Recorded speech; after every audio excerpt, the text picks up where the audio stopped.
Today on the Everything 80s podcast, we're going to look at why nostalgia is such a powerful thing.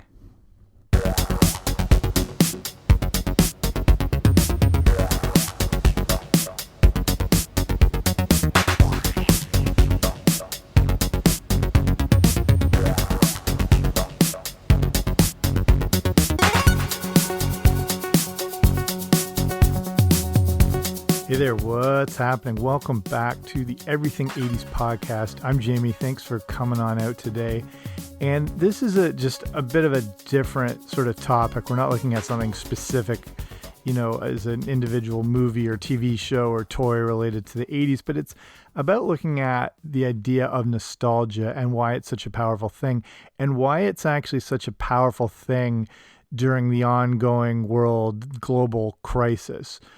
But also, why it's a powerful thing at other points as well, whether it's a mild crisis or a larger threat, and why people return to nostalgia and why they return to the things they love and why there's comfort in those sort of things. So we're going to look at everything to do with this sort of study in the things we hold dearest to ourselves, whether they're simple, TV shows or cartoons or something deeper. But before we start, if you haven't already, make sure you subscribe wherever you find your podcasts.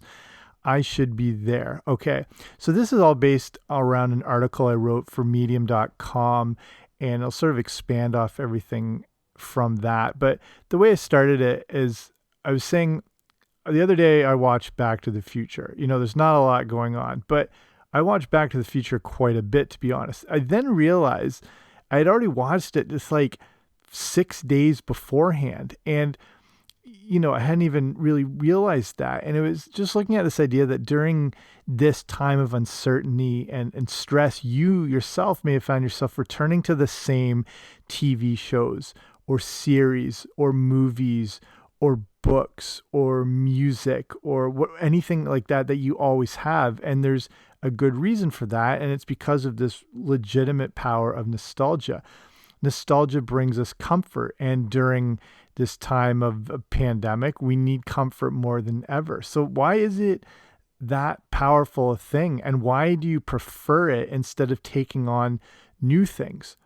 So let's look at this actual real effect. And, new TV shows, new series, new movies, they're great, but the problem is there's always a bit of a sense of anxiety with them. This might seem weird, but hear me out.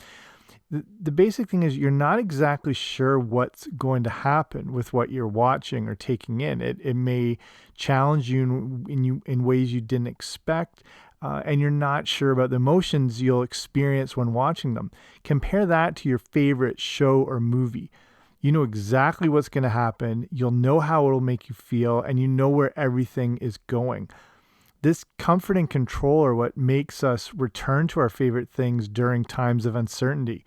We may have those good intentions of starting new books or, that new TV series or new Netflix series or whatever, but there is a bit of an unknown that comes with that. This is a time when familiarity and comfort are really a priority. And it's why you're more likely to, rewatch The Office than start a whole new series. We crave that return to the familiar during times of stress, and that's what nostalgia provides. So nostalgia is this real powerful thing, and it's about a sentimentality for the past. It's something we're all craving right now too. Nostalgia is about a return to a time period that we associate with happiness. And the word nostalgia we actually get from a combination of a few different Greek words, including nostos, meaning homecoming, and algos, meaning pain or ache. And nostalgia is quite literally this yearning or ache for the past. And our favorite forms of entertainment, as dumb as they may be, they help us return to that sense of peace and warmth and happiness. And a lot of times, they're the things associated with your childhood, not maybe one necessary specific age, but sort of a general, window and time period where we associate those good feelings and the things we, consume during that time period as far as it comes to entertainment. I don't know if you've watched Mad Men, but I highly recommend it. I think it's one of the best TV series ever created. I've watched the whole thing through, I think, 3 complete times. And it's in one of their best episodes. It's called The Wheel. And we see Don Draper really promote this idea and power of nostalgia and the return to the past. And the premise of this episode is he's selling Kodak film on the idea of renaming their slide projector. And they're not sure how to market this whole new idea of the slide projector, because they have the slide wheel. Depending how old you are, you might have to ask your parents what slides in a slide projector are. But the wheel goes around and each slide goes through and you see them, and they're just not sure how to market it. And at the time, Don Draper is going through his own, sort of life crisis, and his marriage is rocky, and he's wanting to, return back to when things were simple. And so in his whole presentation, he starts including pictures of his own family and starts working his way back. So you see his kids, closer to the age they are in that current time. Then it's, the pictures are going back a little more and the kids are a little younger. And then you start seeing the kids, when they're first born. And then you see him on his wedding day. And then you see him when he's meeting Betty, his wife. And he himself is going on that journey back and that return to the past. And that's why he sells Kodak on renaming the slide projector the Carousel, and which, carried over into real life. And that's what it was named.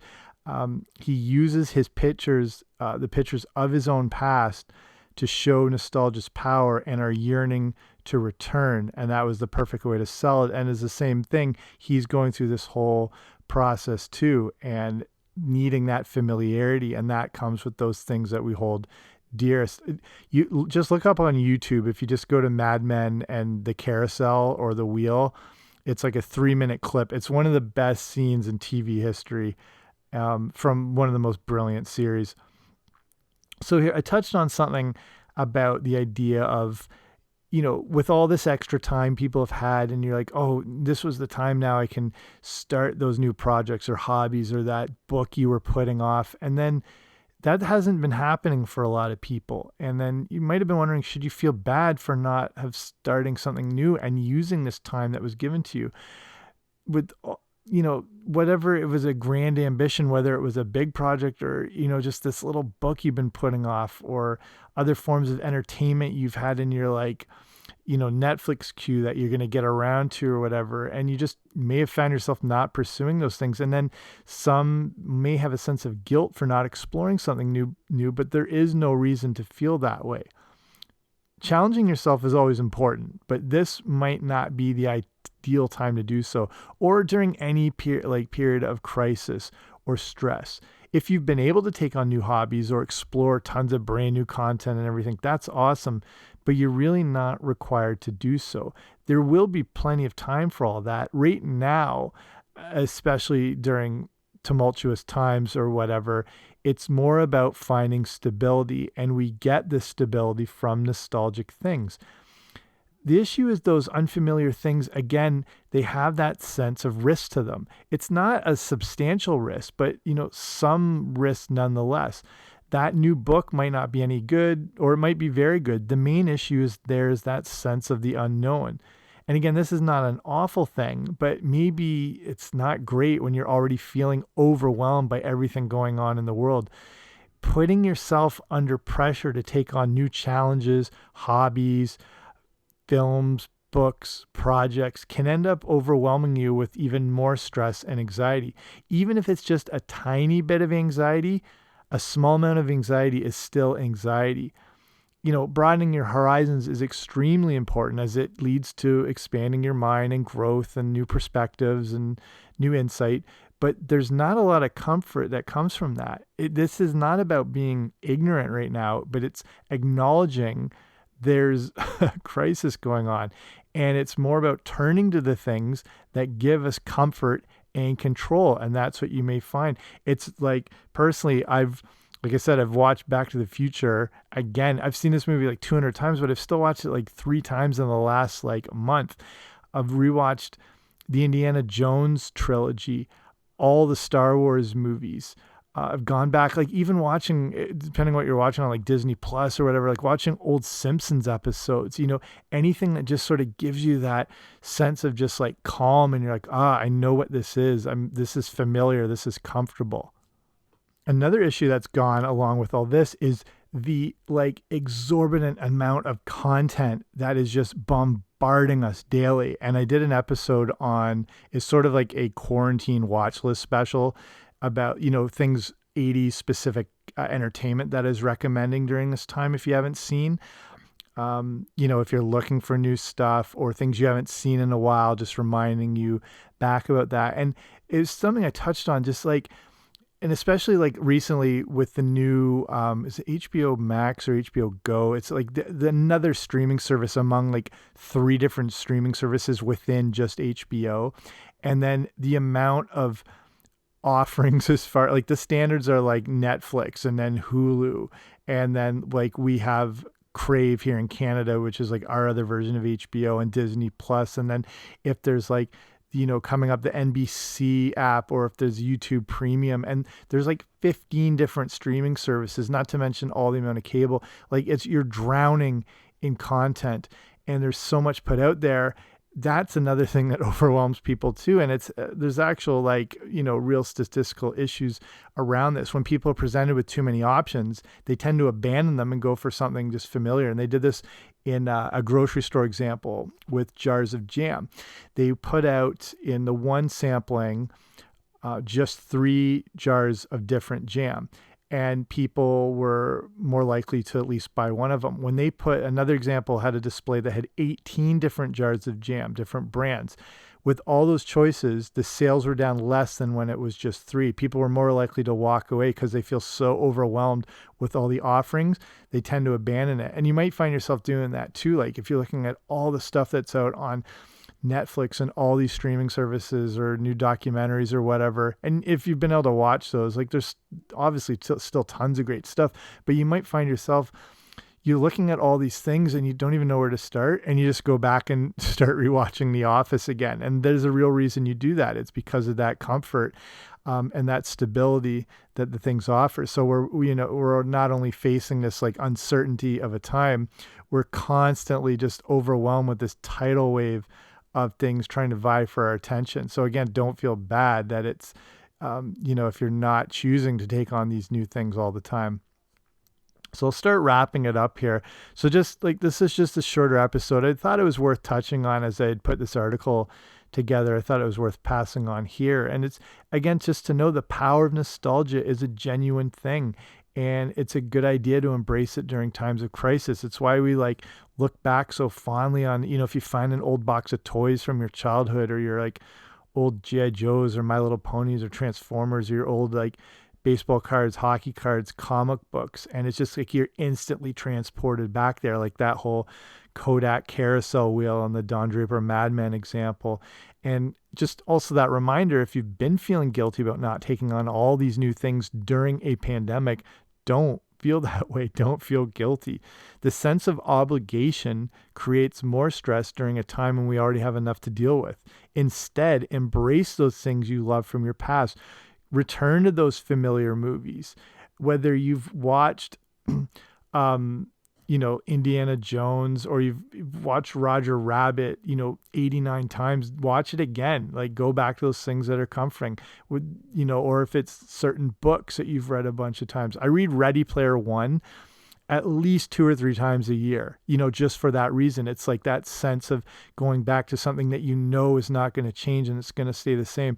And that's another thing I really like about just using Mad Men as an example of being, just such a brilliant TV series, is like these things are set in a time where you can kind of like picture that they're happening whether you're watching them or not. And when you go back and watch them again, it's like picking up right where you left off, or like meeting an old friend, and same thing, and you feel like you haven't missed a beat, and you can jump right back in that world and experience all those same things that are going to happen.